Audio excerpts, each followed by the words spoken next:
If you have listened to any episode of the podcast this year, then you know that each one starts like this.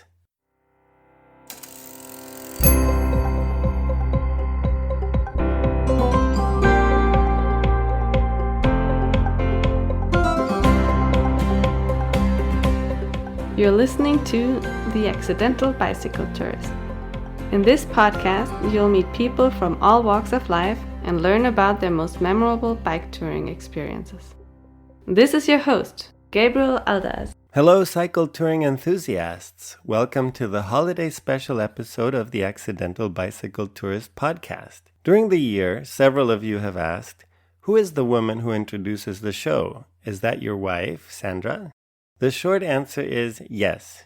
The long answer is yes. And she is joining me here today in our home in Potsdam, Germany, to reminisce a little about our summer bicycle tour with our baby Emilio, and to discuss the episodes of this amazing first season that you, dear listeners, found most memorable.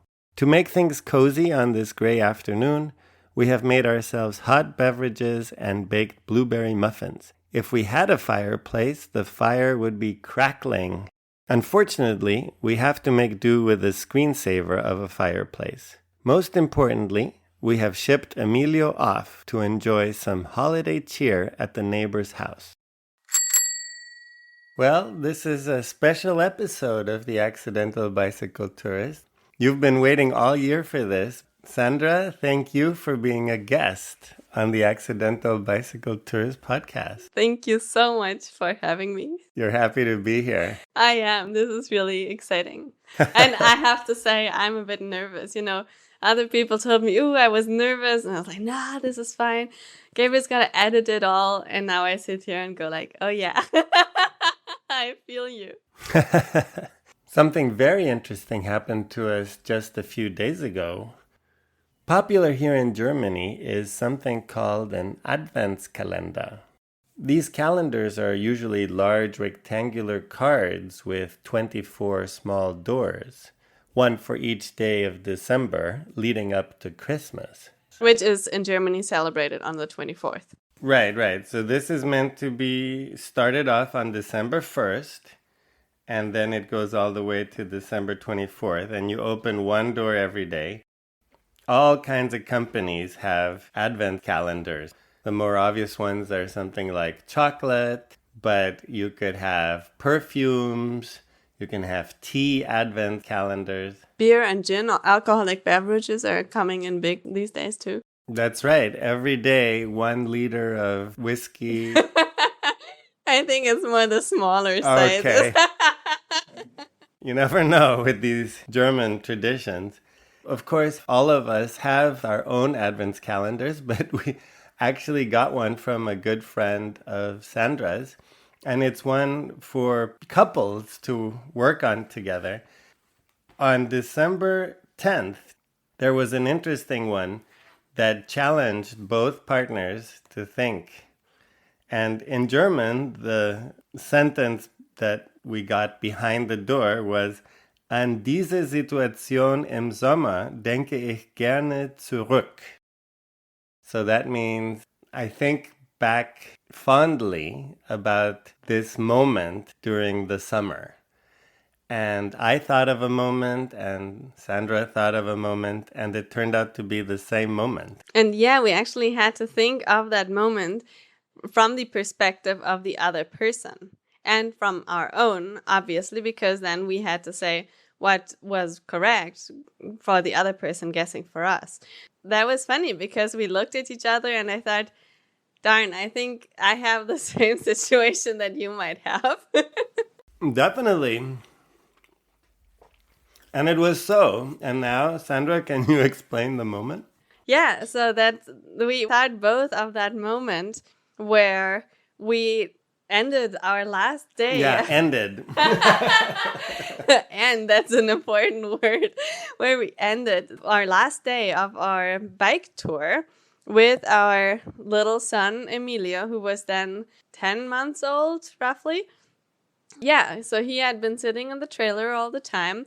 And we, after weeks of cycling, actually made it to Saarbrücken, where we ended the trip at my cousin's place.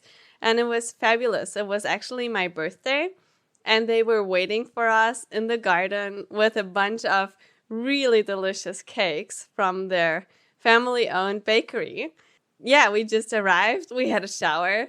And we sat down at this very nicely decorated table with a little happy birthday in the background and celebrated the day and I think very importantly the end of the trip. Yes, and you heard right. Sandra's family owns probably the best konditorei or bakery in Saarbrücken. So it is very much the reason we ended our tour there on Sandra's birthday. That was also the day that I had thought about, and it was just a great way to finish the tour. So I think it's worth quickly recapping the tour. We ended up in Saarbrücken, but where did we start? And that's Schaffhausen in Switzerland. And the question is, why did we start in Schaffhausen? Well, that's an easy one. Yeah. There's two good reasons. One, that's where we ended our tour last year. Mm-hmm. So last year we rode around the Lake Constance, the Bodensee. So it was nice to reconnect. And then two, we also decided to visit a bunch of people in Switzerland.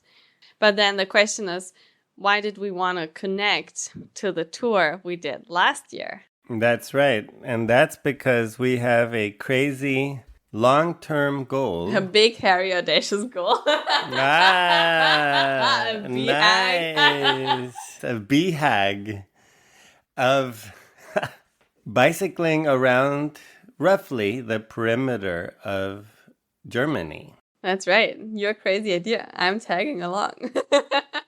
Well, it wasn't my idea from the start, but when I looked at the map and I saw the different tours we had done, I kind of thought, wait, this is starting to look a little bit like the perimeter of Germany. Not quite, but a little bit. Yeah, by pure coincidence, actually. At the beginning, it was pure coincidence, and now there's a plan. So, yes, I don't know how many more years it'll take. A lot. And I don't know how many kilometers are required. So my research is poor, but the idea, the BHAG is there. Eventually cycle around the perimeter of Germany. So back to Schaffhausen. Yes, that connected with last year's tour. This year we followed the Rhine from Schaffhausen to Basel. So that's more or less the Swiss-German border, which is the Rhine River in its early days. And then we turned more or less north with the Rhine River. And that's then the border between Germany and France, and continued all the way up to around Karlsruhe, and then turned west away from the Rhine, but keeping more or less along the border with France. And then we ended up in Saarbrücken. What are some of the most notable moments from our adventure?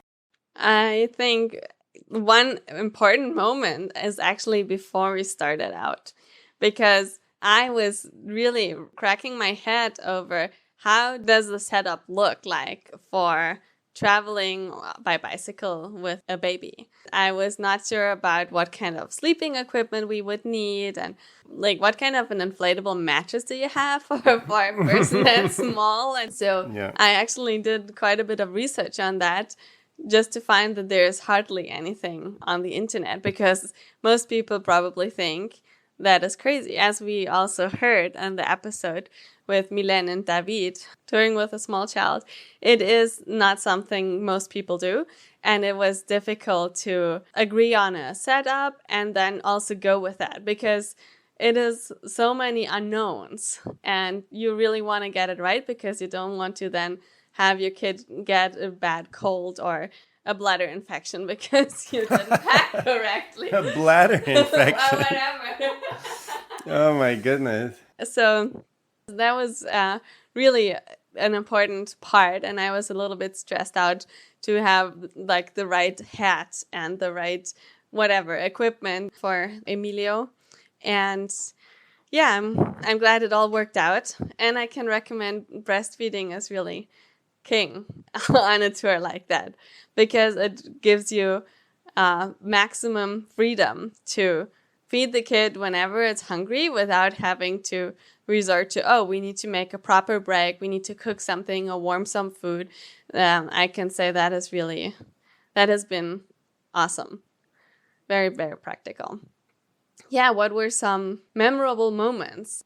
I definitely remember the Swiss part of the Rhine bicycling path to be very picturesque with a few more climbs, but very, very nice. This was the Swiss National Route 2 that we followed, and it's so well signposted. They really find the nicest back roads. It was very picturesque, and yeah, at that point the Rhine is still blue. Yeah. So as I think back, one interesting thing from that first stretch is that we found this really nice campground in the small town of Murg, which is in Germany. And this was the best campground because it was only for cyclists, hikers, kayakers, nature travelers. There were absolutely no camper vans or anything like that. It was so cozy and small and peaceful. That was one great spot. Yeah, I loved it. It was really nice. Sorry, now I have some muffin in my mouth. But that was a really nice place. And it was so quiet. And yeah, and I loved also that they had shared bathrooms, like gender-neutral bathrooms. It just felt homely in a way. And we met really sweet people who shared also a knack of board games. And we sat until very late when it was pitch black and most people had already gone to bed. And we were still playing a board game. Yeah. That was one of the best camping experiences. Unfortunately, one of the worst ones was when we were quite a ways further north in Strasbourg in France. And there were a few things that kind of conspired against us. Oh my goodness. I wouldn't call it the worst, but I would call it the most memorable campground we've been to. Oh, the campground itself wasn't the worst, but it was the worst night because Emilio was ill. So yeah, that night was memorable for several reasons. One, literally nobody took a shower because the shower was a hose mounted between two Euro pallets. So it was halfway open and the other half you could see through the cracks. And so nobody dared to have a shower, even though there were many cycling tourists. It was actually located right in the middle. Right next to the place to wash dishes and clothes. It was an unfortunate location. I mean, nobody showered. And then there was literally one toilet, like one toilet for everybody on this campground and one sink. And so in the morning, there was this long queue and you were hoping that everybody just had quick business to do in this very small little cabin, which was just some very thin wood panels. It had a roof. Let's not complain. It had a roof, that's right. It was warm in there, but it was also not very soundproof. Oh, come on. It was a very small toilet cabin for the whole campground. Yeah. I mean, I have to say the price was great. We paid 10 euros for all of us. They said they have a heart for cyclists. I thought after seeing the premises that maybe they also don't dare charge anymore. But there were quite a few also cars and camper vans. Yeah, in the end, it was good for us to just be there and cook something. And then that's where we had the worst night of all. Because Emilio had a little fever and he wouldn't want to sleep and he was crying and I'm sure everybody, I was trying to not look around when we climbed out of the tent very late the next morning because we were all very tired. and people were already packing and having breakfast. But I'm sure everybody was just looking over like, those are the guys. Yeah. Who brings a baby on a camping and biking trip? Who would do that? Yeah, crazy. I definitely stared at my feet as I shuffled to and from the one bathroom or to and from the one dishwashing area. I think, Sandra, you engaged one couple who were also on bikes, and they were very polite. I think you apologized, and they said, "Oh, No problem. We hardly heard it. yeah, when we I thought, hardly heard the baby. Yeah. Did a baby cry during the night?" And then the whole time, Emilio had been screaming his head off. Was that birds or was it a baby crying? We couldn't tell. So they were very, very polite. Yeah. Anyways, that was definitely a very memorable night. And then I also remember that the following day we had to cross over to Germany again. And that was also one of my favorite moments because, well, we haven't mentioned yet. I mean, generally it went pretty well with Emilio, considering it all. But he has one big advantage that is also a disadvantage. He loves sleeping when in motion. So as long as he gets into the trailer before he's super tired, he'll be just a happy kid, and then the trailer moves and he falls asleep and he is out. And he can be sleeping for 2 hours straight without giving a peep, simply because the trailer is moving. But the problem is, what if the trailer stops? He seems to have this incredible motion sensor. So as soon as you stop, he would open his eyes and start screaming and be like, how do you dare stop? This is interrupting my beauty sleep. So that is really unsettling. And it definitely robbed us of a few photo opportunities when we thought, oh, this is nice. And no, we cannot stop.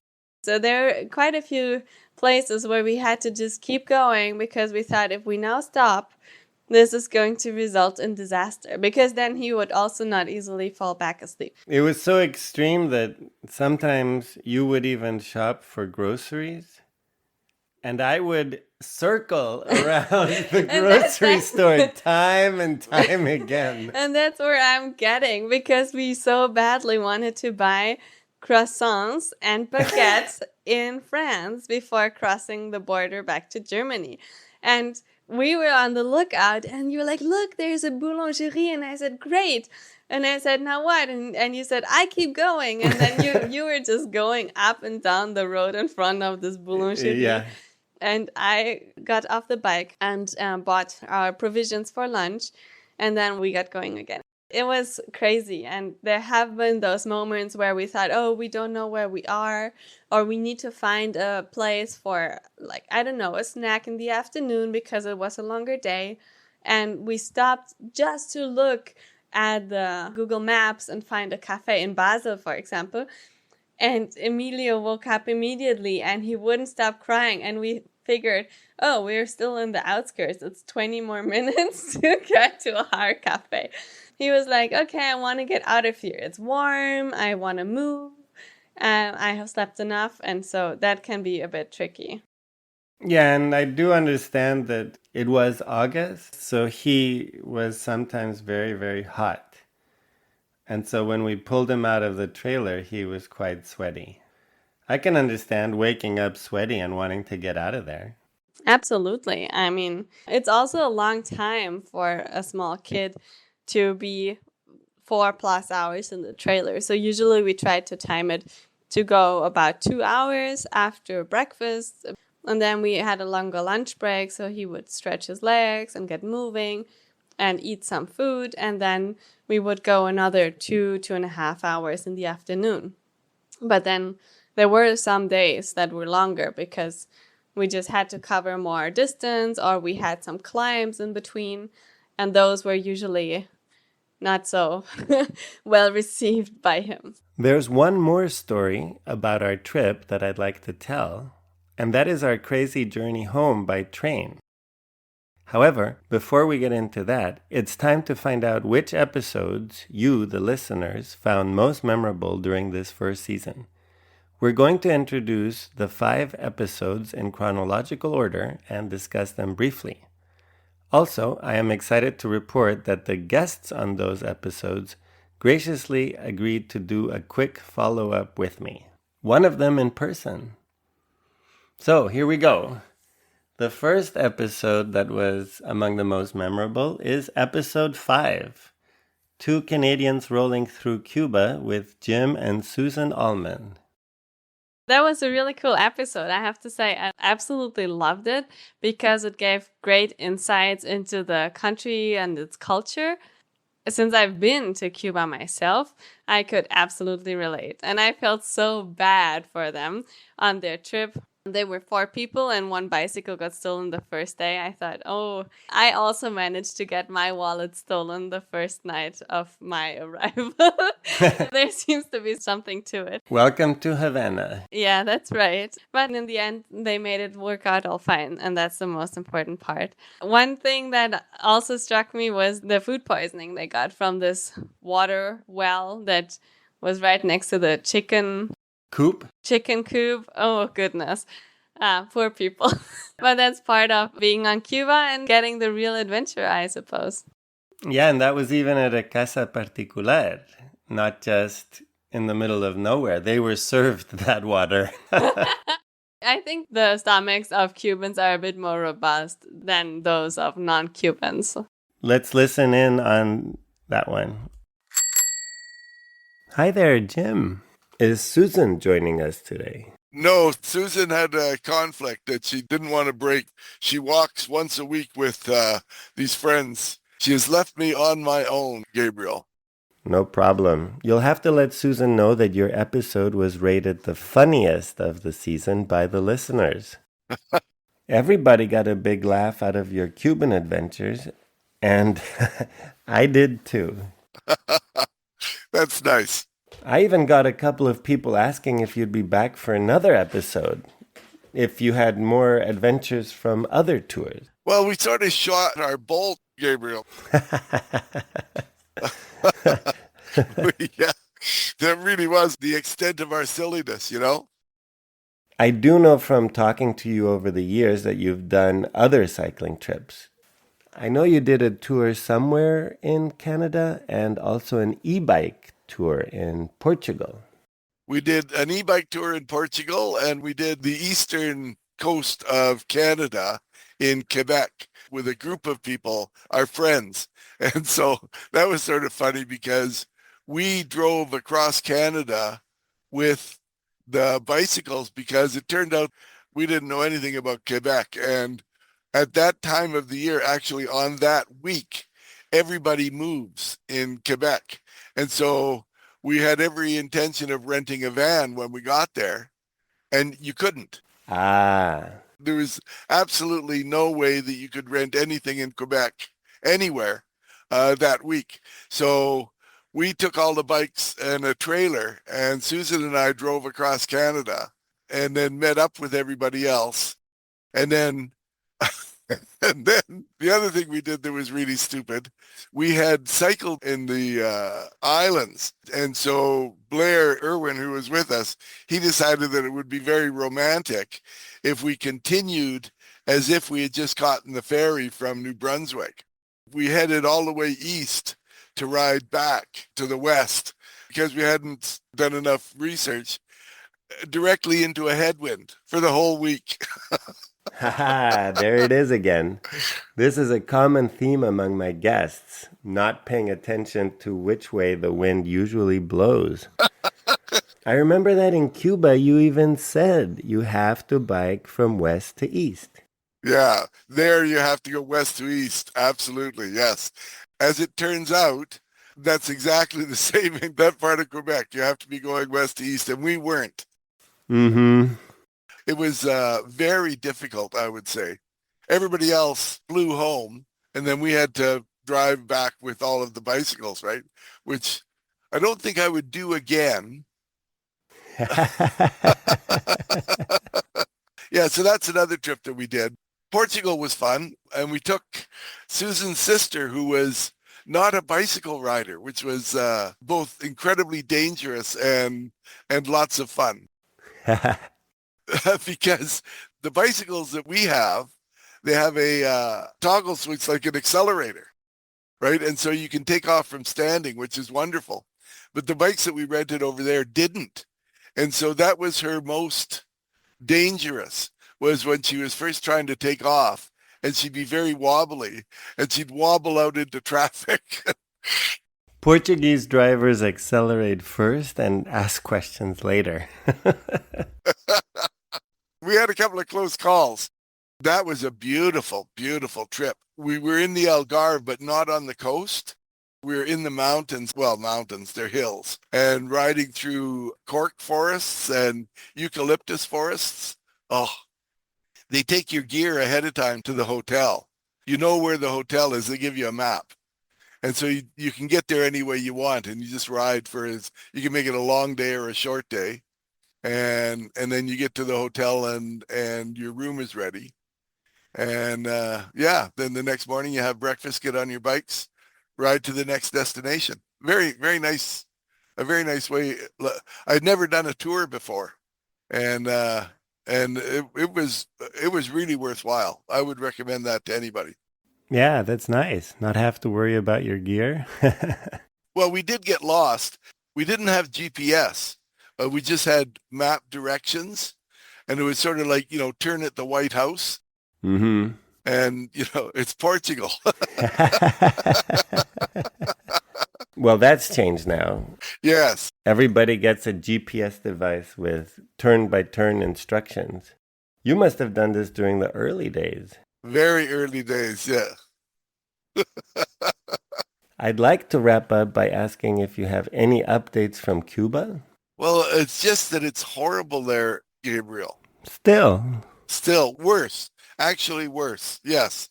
They have routine power outages and a lack of food. And their tourism industry is collapsing for those reasons. This friend of mine, he has a motorcycle. He's riding his bicycle because he can't get gas. Back to the bicycle culture. Back to the bicycle culture, yeah. I send food. I'll send another one in this December to 2 different families where I send them, chicken, pork, eggs, cooking oil, that sort of thing, Yep. just to help out because they have such difficulty. We're going there in January for 3 weeks. Well, there's another example. We're going to go for a month, and WestJet canceled our flight home. So I guess they didn't have enough people. We had to rearrange it, and so now we've only got 3 weeks there. I wish you all the best on your trip. I know you will help as many people as you can in Cuba. Yeah, I'll let you know when we get back how life was. That's it. That's an update from Jim and Susan, who, as you heard, will be traveling one more time to Cuba in January. Wow, it sounds like the situation there is pretty grim and not quite like I remember it. Back in the day, I was there in 2017, and it was great fun and a lot of tourism. Seems like things have gone downhill pretty steeply since. Definitely, yeah. The second episode that we'd like to mention today is episode 9, No Preparation, Some Improvisation, 10 Touring Tips for Beginners, with Simon Alfasa. Oh, yeah, that was a funny one. I love how Simon really was the classic accidental bicycle tourist. He heard from somebody who cycled to a wedding and was like, yeah, that long cycling trip, that sounds like fun. I could do something myself. And he had this totally non-touring suitable bicycle that he screwed some racks to, and he borrowed some panniers. It's cool how he dared do that. And I have to say, I was so impressed with your numbering of the 10 touring tips throughout the interview. I remember how I listened to the episode and I came back and said, how did you do it? How does it sound like you just called out the 10 tips during the conversation with Simon? And you said, well, I just mentioned them like as we went along. And I thought, wow, that's incredible. It worked out so perfectly. Yeah, actually there was no preparation and some improvisation in the numbering of the tips, but it worked out. Yeah, that was really good. Great episode for sure. All right, well, let's check in with Simon. And actually, his girlfriend Annika is also on this call. Your episode, Simon, has been chosen by listeners as one of the most memorable of the season. Amazing. Wow. I guess it's just because it's not crazy experienced people who did like amazing things, but it's more like someone that people could relate to because they have no idea what to do, and I had no idea what to do either. So That is true. It takes all kinds. So your episode definitely highlighted some things that are maybe not covered in others. But since your trip from Berlin to Copenhagen, there's been an exciting development. This year, you took a tour with your girlfriend, Annika, who we can hear on the call and is joining us. So that is the topic of today's update. Because, Annika, you were a skeptic about bike touring. Isn't that fair to say? Well, yes and no. Not about bike touring in general. I was just very skeptical because I knew how few preparation he put into his last journey. So I wasn't ready to do that. But I was absolutely fine to do all of that in a more comfortable and well-prepared kind of way. All right. It was the no preparation part that you were not agreeing to. Yeah, and also the not knowing where to sleep, not knowing where to go next, and not having protection against rain or something, which for me is rather basic.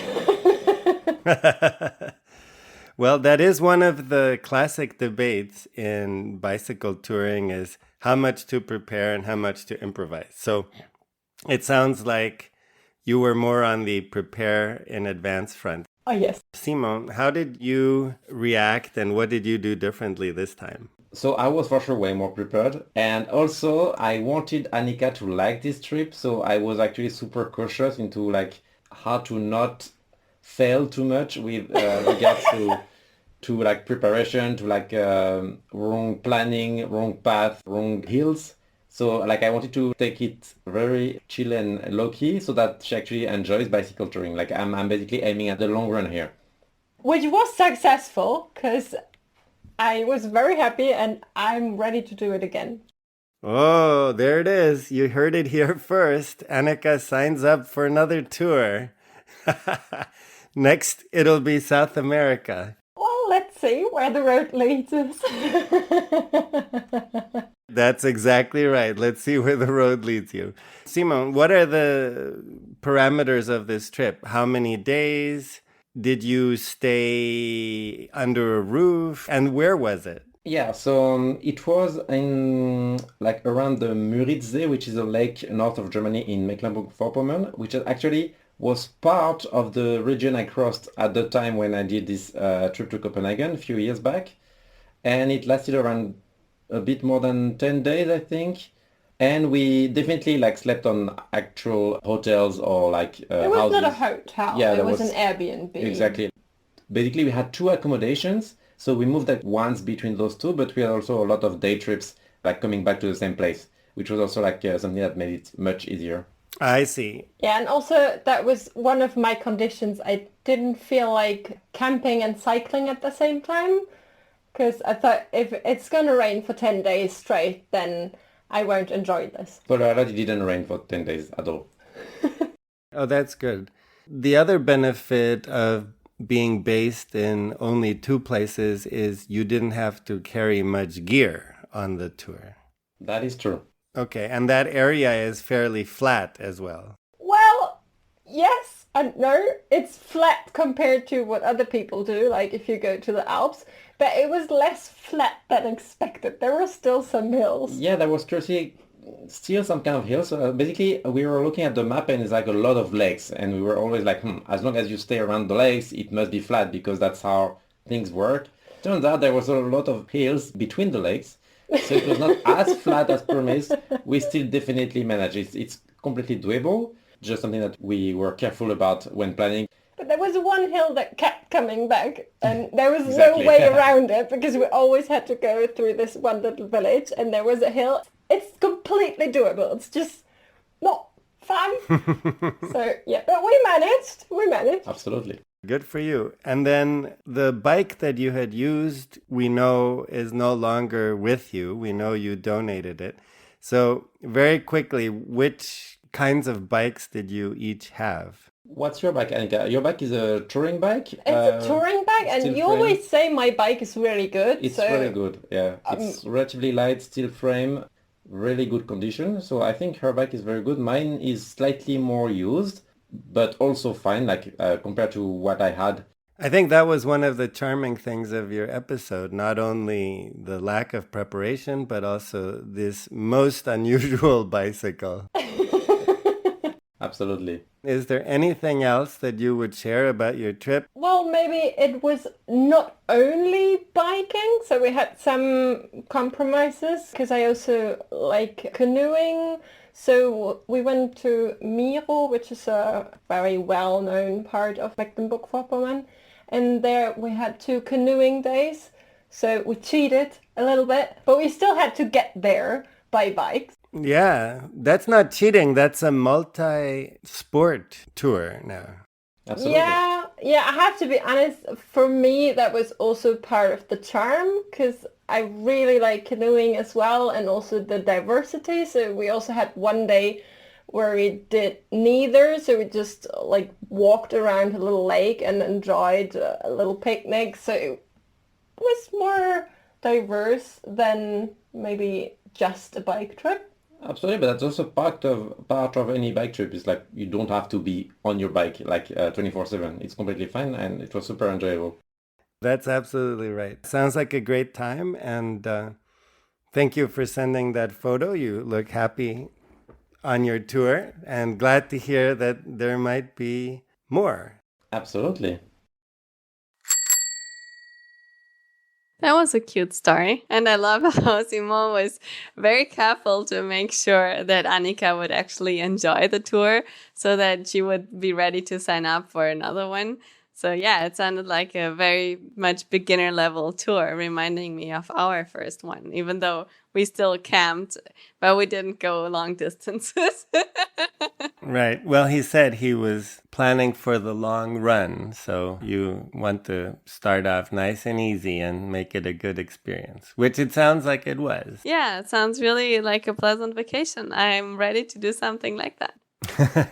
Also because it is a big deal not having to carry all your gear from one place to the next. Different kind of travel, but very nice to get out and see what you can explore still by bicycle or canoe.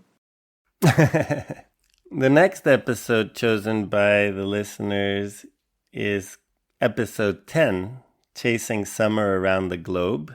That was with Hannah Bowley. And what are your thoughts about that one?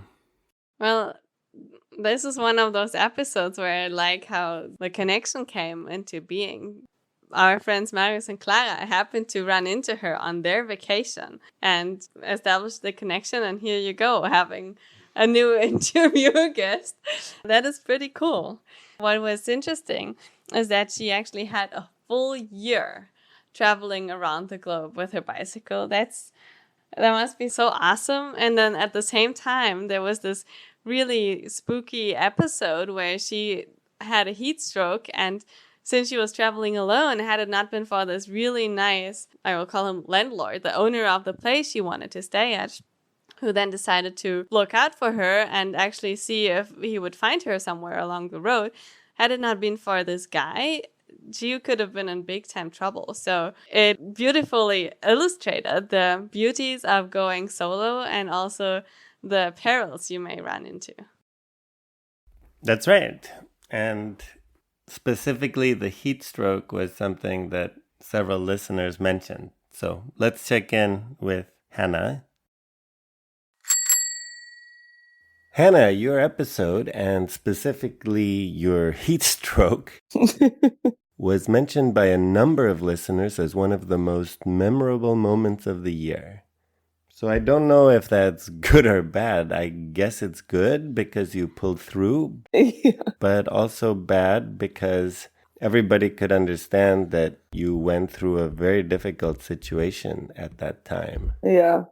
Well, it aligns with everyone's interest at home as well, who both listened and didn't listen to the podcast. Everyone, the whole year, everybody wants to talk about the heat stroke. And now that more time has passed and you are back at home, do you have any reflections about your trip?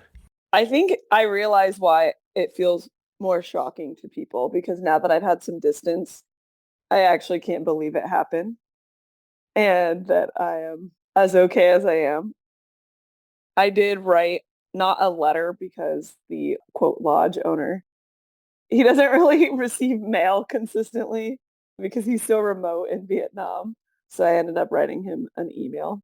I think it was well received and appreciated. He sent me back thank you, and that meant a lot. Very good.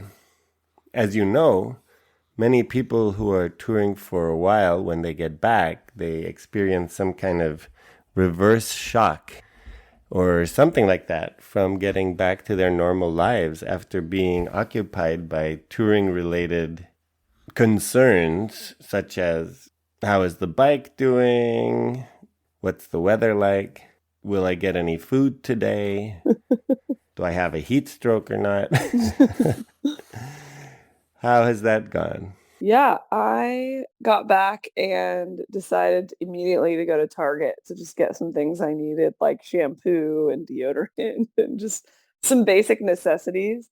And it was the second day I was back, and that's when the reverse shock hit me. And I just kind of had a little mini breakdown in Target because there were so many options and I couldn't handle it. My brain was overloaded and ready to explode because for the last year, when I'd go into a small shop, it would be like, here is one option, and this is this shampoo in the tiny bottle that you're going to use. And it just felt extremely overwhelming. And I think that was just foreshadowing for the reverse shock continuation that was going to come. Oh, I see. It's still happening. It hasn't worn off. I should have given it, like a week. Was it one of those mega Targets that sell everything you can imagine? They are all mega in my eyes, but no, it's not labeled as like a super Target. It's just a regular Target, but it felt mega to me. I have not gone back. That was a mistake. Okay. And as far as getting back into your job and all of that? That has been harder than I thought, to be honest. I was trying to be positive and think of all the things I miss about work, and it wore off within the first couple weeks. So trying to find my new normal and balance has been harder than I anticipated. But it's this weird place where I don't want to complain, like, woe is me. I just traveled by bike for a year and I'm having a difficult time readjusting. So it's a very personal experience that I internally am figuring out. I don't complain a lot to coworkers or other friends. Are you getting by planning another trip? Yeah, I am for this summer. I want to do the Great Northern Bikepacking Route that goes across Canada. I'm not going to do the whole thing in one summer, but yeah, I started planning another trip, and that's been making me feel better. Mm-hmm. Trip planning is usually, and this is why I bring it up, a good antidote. Yeah. Where does the Great Northern Bikepacking Route start and end? I've only been looking at the western part, but it starts in Victoria, Canada, which you can take a boat with your bike from Seattle to Victoria, and then it ends on the east end of Canada above New York. I'm not exactly sure the exact ending, but it's the longest continuous bikepacking route in North America. And it was just established within the last couple years. That sounds like a great adventure. And for how many weeks will you go if you can get the time off? Well, I have the whole summer off because I work in a school, so I have up to 3 months, but I'm guessing I'll make it about a month and a half, but we'll see. And will this be a solo ride? I have some friends that want to join, so I'm pretty sure I'll have friends, but I don't know. The Japan friends. Yes, Mara and Trisha. Mara and Trisha, the Japan friends, they are in consideration for this tour as well. Definitely, always, yeah. That sounds exciting. More to report in 2025. Anything else that you think would be fun to mention? I got a tattoo of my bike that I rode for the 13 months at the very end of my trip. That's it. That's the only other interesting thing. Okay. May I ask where this tattoo is located? On my ankle. On your ankle. The classic ankle tattoo. The classic ankle tattoo, yep. Very good. Yeah, the guy in Japan designed it based on my bike, so it was very special. I see. You got the tattoo in Japan. Yeah, the last day of my trip. Does your bike have a name? I don't think we covered that. Its name is Moira, but I did not tattoo the name on my ankle. Oh, come on. I was picturing a tattoo of a heart with the name Moira across it. I know. Wow, that's funny. No, I mean, I was like, okay. Not sure that it was ending right there. That is Moira forever. Yeah, very cute. I love the idea of having this very personal tattoo of the exact bike and not just a bike. I think that is a really, I mean, you really grow to become companions through thick and thin, as you say in German and also in English. Also in English. This is a great idea to establish that because you never know how long you'll be united with your bicycle. Maybe at some point you do have to replace it. It is so interesting how she had this readjustment issue. And I was wondering at the time that you recorded the episode, how long had she been back for? She probably started back at her school in September and she probably got back maybe in July. It's fun. She's already planning her next adventure. Yeah, it is a good antidote, though. It's also a good antidote if you're not feeling this readjustment issue and still feel like I need to get out of here. Yeah. You know, I love using dark winter days for planning the next big trip for our family because it just is giving me energy and joy and something to look forward to. Mm-hmm. The next episode is Episode 11, AIDS Life Cycle, the Best Week of the Year, with Meg Schutzer. On that one, a couple of people actually mentioned the terms for bear and otter. And otter pup. and otter pup, which, as we have all learned, is just a product that you can buy at a supermarket and not any kind of code name. So what are your impressions on that episode? Yeah, it sounded so much fun. I always remember how you first told me about the AIDS life cycle and you have that t-shirt. You did it with a friend of yours, Roger, who actually also appears in a different episode. I thought, wow, it sounds so inspiring. The community sounds fantastic. The vocabulary was definitely also something that I brushed my knowledge up on. Yeah, to be honest, I thought I'm ready to do it. The fun thing about this one is we got to go to San Francisco in the fall. So I actually met up in person with Meg. So if the audio is a little bit poor, it's because this was recorded at the athletic club where Meg leads spin classes. So I am here at 17 Reasons Athletic Club, formerly 17th Street Athletic Club. That's right. With Meg Schutzer, who roped me in to come to a spinning class, which in the end I could handle okay, but then I came for the spinning and I stayed for the weights. Yeah, I think you asked if I wanted to get coffee, and I was like, how about coming to a spin class? Yeah. Which is a move I like to make. The spinning was great. I enjoyed it very much. And for the weights, I think I provided the entertainment for my partners because I did not know how to do the most basic exercises. It's okay, you did great, and it's beginner friendly. But I think you might feel it tomorrow when you lift your child. Yeah, I won't be able to lift my child tomorrow. He weighs 25 pounds, and that exceeds my weight limit tomorrow. So yeah, it's so great to be with you in person here in San Francisco. Yeah, I'm excited because so many listeners reacted positively to our episode about the AIDS life cycle. And in particular, the moment we talked about the Otter Pop stop, one of the rest stops on the AIDS life cycle, and what was a bear and what was an otter. So that was a lot of fun. And so I wanted to ask you a couple of questions. The first question is, that episode was released on the eve of your 2024 ride. So we want to hear, how was the 2024 ride? Wow.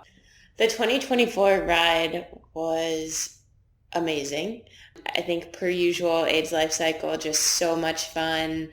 The community is so special. My team in particular last year, I think it was just a really wonderful group of people who stepped up to support each other.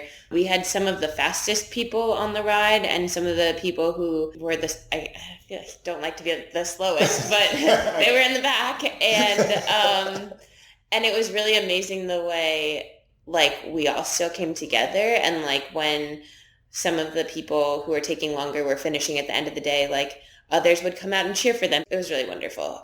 This is We Spoke. This is We Spoke. So it's a team of women, trans, and non-binary cyclists. Yeah. And you're a captain? Yes. Okay. Yes. How many people did you get in the end? I know that was unknown. I think we had 30-ish, but what's crazy is this year we have 70. So, wow. And we've never, at least since I've been riding, our team has never been that big. So it's a pretty drastic jump. That's huge. That's a lot of people. As usual, you're doing the classes and the prep work for these folks? Yeah. We help people connect with the training rides that AIDS Life Cycle organizes. And then we also invite them here to the gym where we're speaking, where we do some indoor training when it's cold and rainy and things like that. Like maintenance clinic, packing clinic, that sort of thing. Was there anything in particular that stood out compared to other years this year? You're such a veteran rider now. Yeah, two things. The year before had been really cold and rainy. So this year, every day that it wasn't raining was just a gift. And then on a more serious note, it was the smallest I've ever seen the ride. On the upside, you didn't wait as long in line for anything, but on the downside, obviously that impacts fundraising. And there was just this sense of it was small and it was different.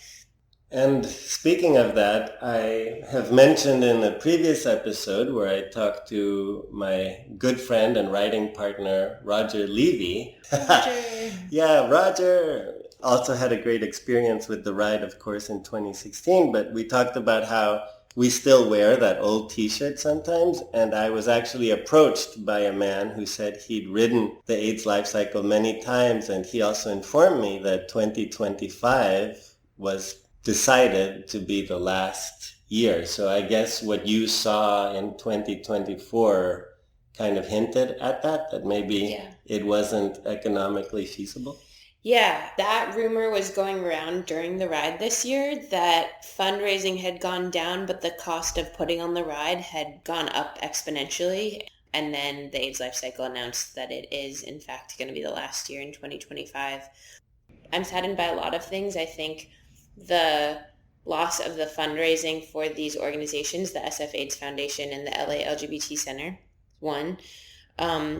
Two, I think there's something that AIDS life cycle does that it's not a tangible, you can't measure it in dollars. It's not the fundraising that is all that AIDS life cycle does. I think there's something that happens on this ride, the intangible, what this community does, not just for each other, but also all the towns that we go through and the different ways in which this ride fights stigma, related to HIV, but also related to queer people. And I think that loss is really big, as well as the loss of this community, because there are so many people that give up a week of their vacation to go on this ride. Some of them to ride their bikes, which might be the vacation they would choose anyways, but some of them to volunteer in jobs like scooping food or handing out orange slices or whatever it might be. And like those people, like that is a huge sacrifice. And it's not just the week of the ride, because there's also so many people who are training ride leaders who volunteer every weekend to help new riders get prepared and stay safe out on the roads. And so there's all of this like energy and time that goes into making this ride possible. And that's not part of the final fundraising total. And it's not part of the equation of, is this ride sustainable? But it's just like gone after this, I imagine.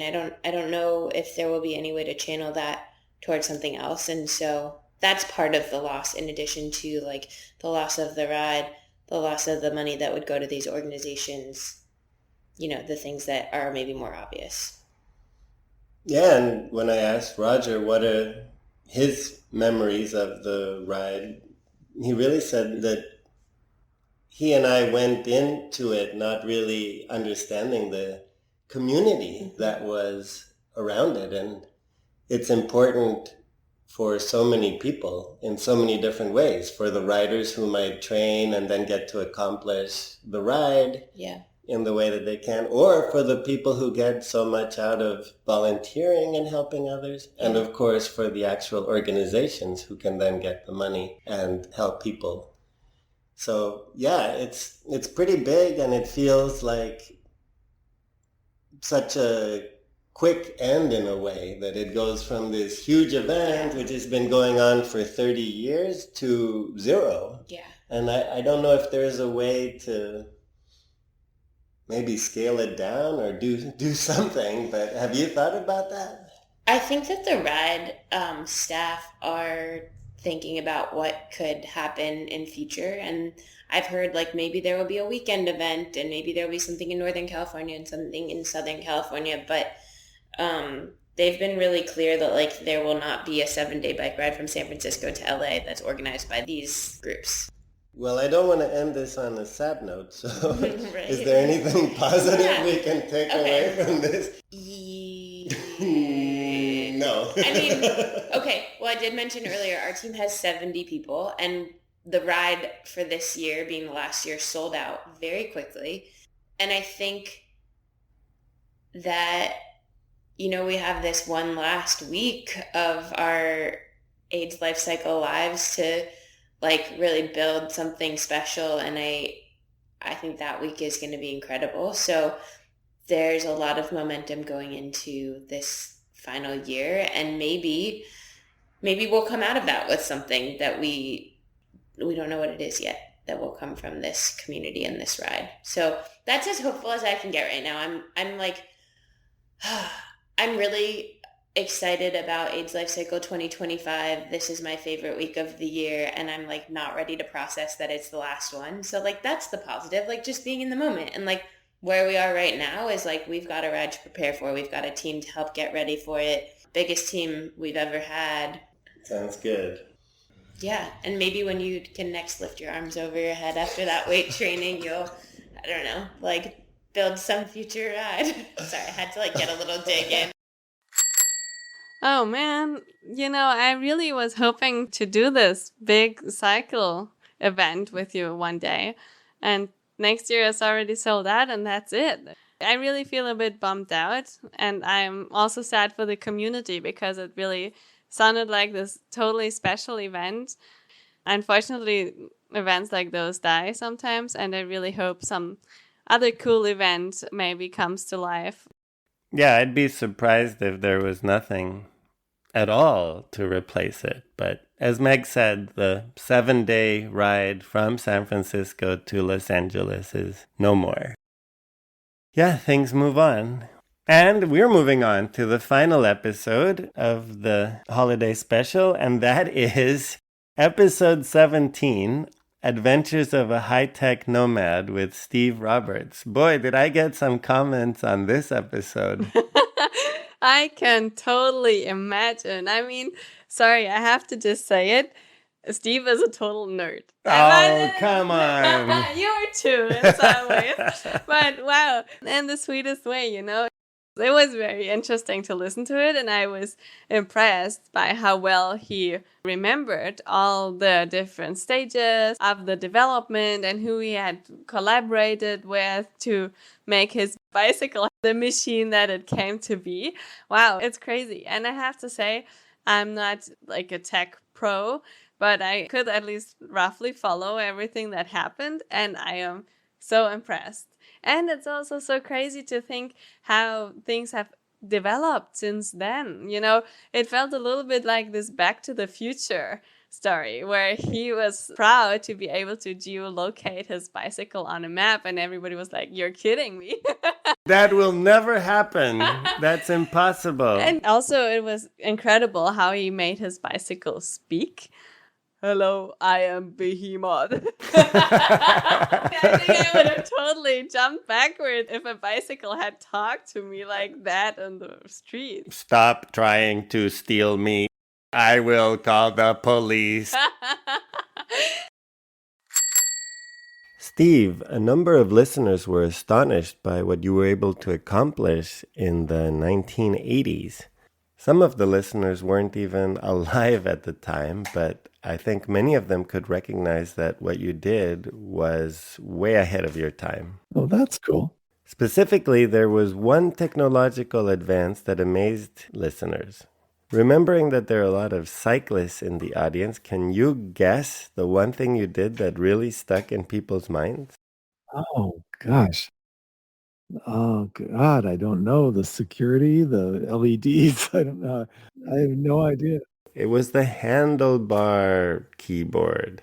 Oh, the keyboard. The way you could type out letters using finger combinations, people were like, what? That's so cool. I love it. I've always joked that being known for being the first person to text while driving, so to speak, is maybe that's not good. You know, we have all these laws against it and everything. It's considered a really bad thing to do, you know. It's like, Yeah, it is. but of course, I was on a bicycle going 10 miles an hour on country roads, so who cares? You know, but Just the combination of coming up with the idea and then memorizing the codes for each letter and then actually being able to do it on the road, that got people's attention. that's so cool. Wow, thank you. I like it.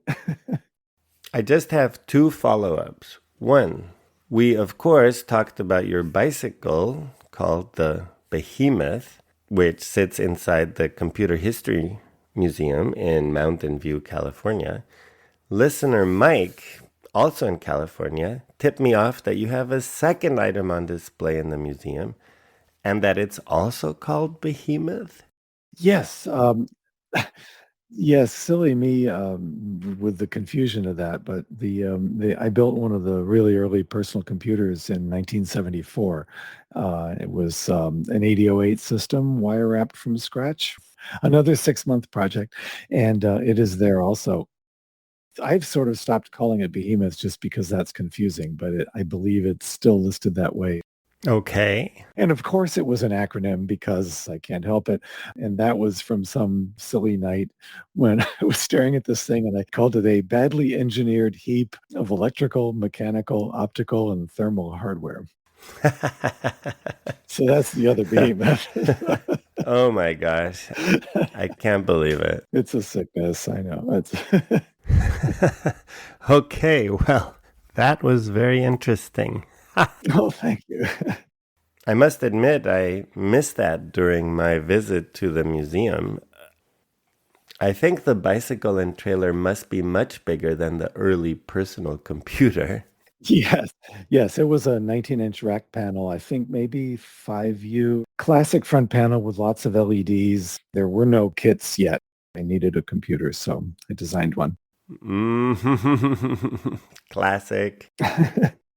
And my second follow-up question is about your book, Computing Across America. Yes. Last time we talked, you were lamenting that it wasn't readily available to readers, but you've made some progress on that front. I have, yes. This has gone through 2 stages. First, as I think we discussed last time, the idea of actually doing it as a book is just a big job because I would have to make it all color with lots of pictures and of course incorporate all three versions because to everybody else in the world, there aren't three bikes and three trips. It's all just one thing, right? So, to have it be separate book with sequels and all that stuff is just stupid. So I would have to incorporate it all. And I just haven't been able to take on something of that scope. It's just too big. But I thought, well, great. People don't read like they used to anyway, and I'm just as guilty because we're all social media and everything. So I thought, great, I'll just make it a video. Well, that was a bit of an education. But what I learned is that something that works just beautifully on the page doesn't necessarily work as narration. And it's also a lot of work to do these things. And I still want to do them, but not try to tell the entire story that way. I don't have enough lifetime left. So I just recently figured out how to solve the problem. And that is to just serialize it like I did in reality when I did it. I started a Substack and I'm learning my way around it. But basically the idea is once a week to just post one of the chapters in sequence and then continue from that right on into the Miles with Maggie epoch and the Bike Lab and everything. And basically tell the entire story with material written then. And then after each one, have a little bit of an update from current perspective, as much as I feel like, with technical details and cultural context and media or whatever else goes. So, and then I'll go back and give them forward back links so that you can follow the story without reading a bunch of other stuff and a table of contents. Oh, that's exciting. That's the plan, I think. And the beauty of that is that I'll hopefully get people following along kind of like happened back when I was doing it, which was wonderful. I just had so many interesting people who kind of jumped aboard with me. But also, by the time it's all done, it should be this archive that I can then hand to somebody and say, make a book out of this. So we'll see. But that's the current plan, and it just started tonight. Great news. So I'm on board for the launch. Now, when you say subscription, does that mean that it will cost money? I don't like to hit a paywall on reading. I know that's awful because authors need to get paid somehow, but I don't like the idea of having somebody start to read something and then just not be able to continue without paying. That's just irritating.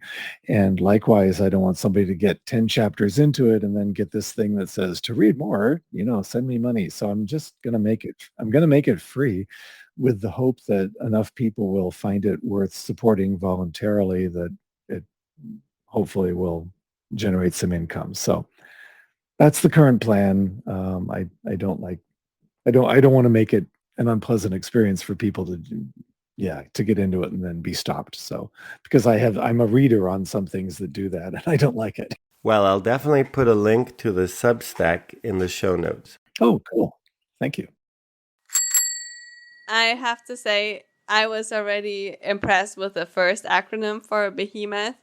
Wow, I wouldn't have expected to come up with another one.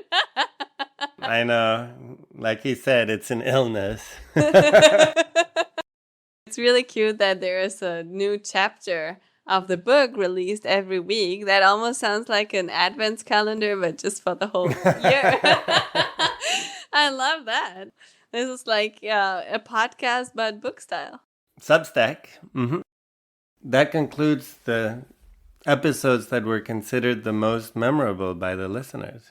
Yeah, they were incredibly memorable for sure. I think all of them were. And sorry for those that didn't get picked. But I am. Better luck next time. Yeah, it's also due to, of course, some episodes having been released just before the Christmas special. Yeah. So they didn't have much chance to get voted for. I know. It's not a very scientific method. No, but it is fun to just reminisce a little bit about the incredible stories you have shared throughout the year. And I also have brief updates from a few of the other guests this year. Mimi G from the route planning episode and her friend Emily made it over the mountains and kayaked across the fjords of Norway as planned. The best weird excursions on their trip included an underground mine tour, a trip to a fish farm, and a hike to Kerag, the famous boulder wedged on the cliff. Wow, that sounds awesome. I have to say, I loved her 0th step in planning her route. So I started to daydream immediately when I heard it. Yeah, step 0, daydream. Well, neither fell off the boulder, but Mimi did catch a terrible cold, the Viking flu, she called it, that sidelined her for a few days. She recovered in time for the Paris Olympics, watching American Kristen Faulkner win the women's road race. Wow, what a program. Andre Plumeau from the Life is Wild episodes fulfilled his dream of flying home just before Christmas and surprising his grandmother for her 90th birthday. Oh, that's so sweet. Yep. Frank Foulon, guest on the episode called Los Caminos de Santiago, completed his 8th Camino in 2024, once again arriving in Santiago on his birthday, October 4th. Incredible. Impeccable timing. He's a pro. That's all we can say about that. And speaking of the Camino de Santiago, we received an AI-generated postcard from Scout and Rambler. Oh my goodness, they actually did the trip together. They sure did. Let's hear. We did it! We walked the whole darn Camino, just like we planned. Mostly Scout's doing, gotta admit. Blisters, tapas, and enough stunning vistas to last a lifetime. Rambler even found a pie shop in every single town, almost. Turns out a southern gent and a mountain gal make pretty darn good Camino companions, which developed into something a bit more. Yep, we're officially an item now. Who knew? You did, you sly dog. It literally says that. We'll tell you about it when we get back, but let's just say there were plenty of stories, shared snacks, Scout's Cliff Bars were a lifesaver, and maybe even a celebratory glass or two of Rioja. Stay tuned for details. Best Scout and Rambler. P.S. Turns out those Spanish tortillas Scout mentioned, life-changing. You gotta try them. P.P.S. Thanks again for connecting us. Oh, wow. That is incredible. So cute. And so detailed, too. Very detailed. That was a very densely written postcard that they generated there. Yeah. Impressive what AI can do. And also a bit spooky how they really feel they need to please everybody. Yeah. That was also the impression I got on the episode. And here it also sounds like, oh yeah, it's all so fantastic. Well, I mean, it's good while it lasts. Maybe at the holiday special 2025, we'll get a sad note from Scout. Maybe they say you next time have to invite 3 AIs. We have a baby. Oh my gosh. Oh no. All right. And now very quickly, this is a little quiz for you. A couple of statistics. I'm going to see if you can guess the top 3 countries in which our listeners are geolocated. Ooh. What do you think is number 1? Germany? No, Germany is number 2. All right. With 10%. Oh, wow. Then I would guess the US. Yep. United States is 50%. Okay. Wow. That's a big chunk. Yep. So that's 60 between them. Yep. Which is expected. Yeah. But now, what do you think is the third? Oh, this is a really tough question. To be honest, I would just have to take a really wild guess. Yeah, take a wild guess. Canada? Oh, that is a good guess.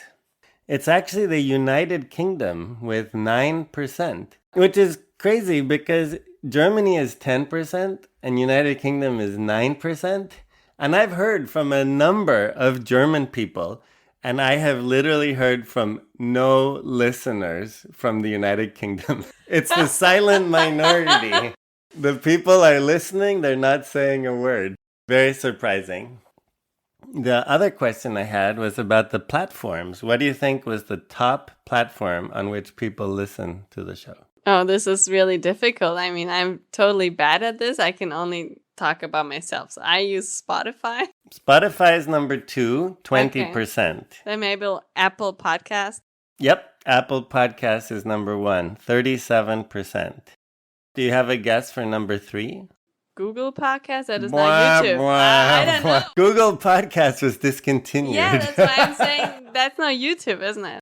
Yeah, they pushed everyone to YouTube, and I haven't done it. It's on my to-do list. Get on YouTube. Why do I know? Well, then nobody listens through your website. Website is number 4. Wow. At 4%. Number 3 is actually Overcast. Oh, I don't use that service. Okay. At 6%. So, interestingly enough, the top 4 only account for 67%.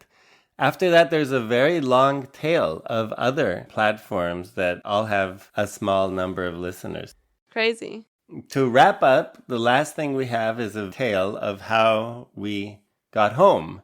So if you remember, we had ended our bicycling trip in Saarbrücken, and we were so happy that we had made it. But we forgot that the adventure was not yet over. We still had to get by train from Saarbrücken to Potsdam. Yeah. Oh my goodness. What an adventure. But I thought, okay, it's over. I just packed everything into some bag. You know, I forgot the very rigid regimen I had before to always know where to find something that was immediately needed. And we got going and stopped at a bakery for provisions. And you were like, my bike is not going as it should. It feels so heavy. I thought my legs were heavy at first. I thought, oh my goodness, I can hardly pedal to the train station. Then I realized it wasn't my legs. The right tire of the trailer was flat, so it was dragging along. That sucked because it had a heavy baby and a lot of heavy gear inside.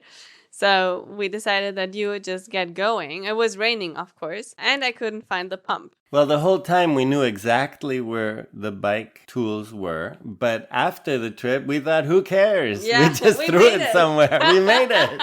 And of course, that's the one time we needed it. Yeah. And we got to the station just before the train left. Unfortunately, we had to change once the train to get to Berlin. We thought, okay, we have a half hour in Frankfurt, plenty of time, so we'll be good. In the meantime, I took the time on the train to Frankfurt to fix the flat tire. I patched it, and then I installed it, and then later on I looked just to make sure it was holding air, and it wasn't. It turned out, and I still have no idea how this could have happened, but the trailer tire had 2 holes. So I had to patch it once. It didn't hold the air. I had to try to find the second hole, found it, patched it, and then finally it was holding air. At least we had a trailer that was okay to go again. It turns out that, of course, our train was further and further delayed until it looked like we might actually not make it. And I was so worried because in Germany, you have to reserve the space for your bicycles on long distance trains, and in summer they tend to be solidly booked. If you don't have any, you cannot come. And we witnessed that on the way to our starting point, that twice the conductor actually kicked somebody out of the train because they hadn't reserved a place for their bicycle. Yeah, it's crazy. He was wearing a Captain Morgan hat, which was rather unusual, the Captain Morgan rum. And on the announcement, they said, "Will the passenger wearing the Captain Morgan hat please make himself known?"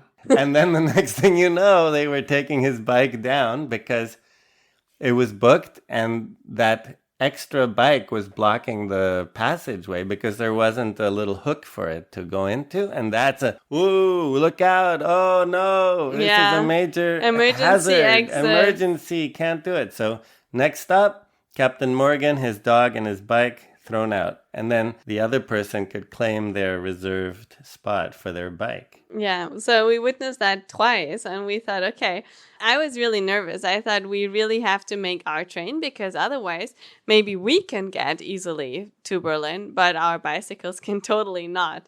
And I didn't want to leave everything behind. And our baby? No, he Okay. would come. But it would have been a total pain. So I was very stressed, and our train was packed. When we pulled into Frankfurt Central Station, we had to very patiently wait for a ton of people to get off the train, to then quickly get our bikes onto the platform, and then, as you would probably call it, plow through the crowd. Oh, that's the only word to describe it. Basically, Frankfurt Central is a huge train station, and the fast train we were taking, the ICE, was on track 1, right? Mm-hmm. We had pulled into the other side. 22 or something. 22. Yeah, it's a crowded station, so we really did have to plow. You were pushing your bike with one hand and pushing the trailer with the other. Yeah, I felt that we didn't have time to get off the train and then hook up the trailer to the bicycle. So I thought I somehow have to manage, even though my bicycle was, of course, fully loaded. So very difficult to steer with one hand only. And then the trailer was also fully loaded, also very difficult to steer with one hand only. Impossible, which is why some people got hit along the way. I was trying to make them aware of me, but some people just decide to either stop in the middle of their stride to look around, or I'm sorry, I was like, hey, watch out, I'm coming through. We decided that because I was only pushing my bicycle, I would go ahead. And I went jogging with my bike to track 1. And then I look and I see it's the ICE, right? It's not like a single ICE, it's a double ICE, I think. So 2 really long sections. And of course, the bicycle compartment is at the very, very, very front. So I'm just running, and I get there, and there's the conductor, and I tell the conductor, my wife and kid are coming. And she says, well, this train is leaving on time in 1 minute. Oh, gosh. And I just saw that the platform was already more or less empty. And I was just sprinting, trying to somehow get there. I was glad once I had left the big crowds. Wow. I saw a conductor on the first section that you mentioned. And I said, sorry, I need to get on this train. And he's like, but we're leaving. I said, I don't care. We have reserved. This was not my fault that we are so late. And my husband is already at the front. And then he put himself to communicate over walkie-talkie with his colleague on the other end of the train. Then finally, a passenger who did not have much luggage was like, shall I maybe help you? And I said, yes, please. I left my bicycle at the front and I rushed back. The conductor said we already have the green light to leave the station. We were actually holding up the train. Yeah. We had to take our very wide trailer and just lift it into the train with wheels and everything completely assembled. Usually we disassemble and fold the trailer, but on this case we had to take the completely assembled trailer with wheels and all and just try to shove it in through the door. And I didn't know if it would fit or not, with Emilio in it. Yeah, the bicycles too. I think we just threw everything in and somehow tried to get in before the doors closed. And I remember this conductor lady was not very amused by us holding up the train.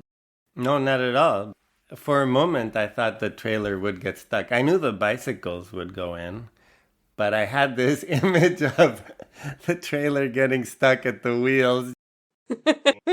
Yeah, then the doors closed and we were off, and we could, in relative calm, take Emilio out, disassemble everything, and fold it down so as to not create a safety hazard. We thought that was it. We are on the ICE to Berlin. What can possibly go wrong? Yep. Well, we were traveling with Deutsche Bahn, so there's many things that can go wrong. Yeah. Like, for example, a crane on the train track. Yeah, so we were stuck in the town of Gotha. Oh, yeah, Gotha. And this crane had fallen out of the sky But it's a construction crane. It's not a bird. Oh, yeah. It's a construction crane that had fallen out of the sky and onto the tracks. It's really hard to imagine how this could have happened. So it blocked the tracks to Erfurt. The small holdup was continuously prolonged and prolonged further until we were 2 hours delayed. We were sitting across the aisle from two other cyclists, and all of us were wondering, hey, should we not maybe just jump onto the bikes and cycle to the next station where there is an ICE stopping, because all the other trains behind us were rerouted. At the end of the day, it was raining and unpleasant.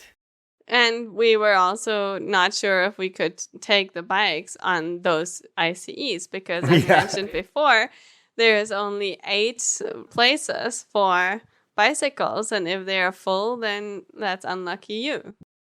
Luckily, we could disembark and push Emilio around in his trailer so that he would nap nicely and we could stretch our legs, and we somehow still made it, though we were extra exhausted after that adventure. There are so many reasons why you want to avoid traveling by any means of transportation other than bicycle if you have your 2 wheels with you. And then there was one more adventure. We got into Berlin, Hauptbahnhof, the central station, which is a huge station, which has tracks in multiple directions on multiple levels. And we had about 14 minutes to catch our last train from the central station to Potsdam. And we needed all the time we could get to make this connection, because we had to take the stuff down. We had to get all of our gear into the elevators. And they're so slow. Oh my goodness. You really wonder if somebody is like trying to manually propel the elevator forward. They go so slowly. Yeah, there's some workers down there under the lowest tracks, turning the cranks on a wheel. So it was very slow, and when we got to the platform about 1 minute before the train arrived, the platform was so packed. I don't know what happened. The other train must have been canceled. Oh yeah, I remember that now. As soon as the train pulled in, we each use our different strategy. My strategy is to just sit there paralyzed. And your strategy is to immediately find the bicycle compartment on the train and elbow your way in there. And so that's what happened. I stayed with Emilio looking, and you went forward to the bicycle compartment to make sure you got in. Yeah, and then I got in and the bike was safely stowed, and I thought, where are Gabriel and Emilio? So what happened was, with my strategy, Emilio and I were pretty much the last ones left on the platform because I just waited. And the good news was then I had a clear path, but I couldn't carry the bike and Emilio because it was such a narrow space. So I quickly went down to where you were. And very, very luckily, the train conductor was at that exact door. So I told him, don't leave, there's also a baby in a trailer a ways down. And Sandra was like, what? You left Emilio? I said, yes, but I'm about to get him. Oh gosh, yeah, that was a little shock. But we made it. Now it's time for a vacation of our vacation. That was the worst thing. We made it, and we will never travel long distances by train with a trailer. That's a no-go. Well, and with that tale of survival, we reached the end of episode 24, which is also the end of the season 1 for 2024. See how that worked out? Beautiful. Completely planned. Come on, you're just bumbling through. Bumbling through, absolutely. And thank you, the listeners, for bumbling through with us. And we hope you have a great end of the year and 2025 gets off to a really good start. The Accidental Bicycle Tourist will be back for Season 2. Yay! We hope to see you then. All the best. Thanks for listening.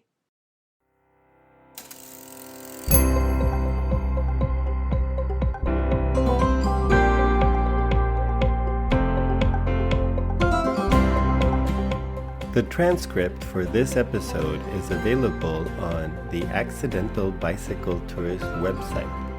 I welcome feedback and suggestions for this and other episodes. You'll find a link to all contact information in the show notes. If you would like to rate or review the show, you can do that on your favorite podcast platform. You can also follow the podcast on Instagram. Thank you to Anna Lindenmeyer for the cover artwork and to Timothy Shurtell for the original music. This podcast would not be possible without continuous support from my wife, Sandra. And thank you so much for listening. I hope the episode will inspire you to get out and see where the road leads you. The Frankfurt train station is so huge. It's really disconcerting. I have to go. I'm sorry. He's crying. Yeah. This recording is at an end.